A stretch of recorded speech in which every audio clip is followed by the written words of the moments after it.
Ayun, good day mga boss. Meron po tayong 5 pieces Pangasinan Bolo. Available po. Pakita ko sa inyo, mga gawang Puso Rubio.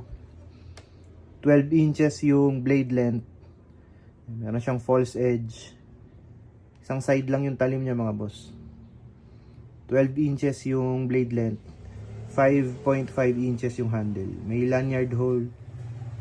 Full tang. Nakapin siya. Kamagong yung handle. Yan. Utility bolo. Pang tabas ng mga sanga-sanga. Pwede siya. Yan. 5 pieces available.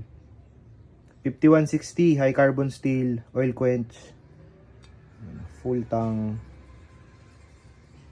Kamagong yung handle niya. Yan, available yan, 5 pieces. Yan, pare-parehas lang naman sila. Pati yung pattern ng halos pare-parehas ng kamagong. Yan. Yung kaluban nila, mahogany. Yan, may belt loop. Yun, so sa mga interesado po, PM na lang mga boss. 5 pieces po yan. Pwede na natin ipadala. Thank you mga boss. Maraming salamat po.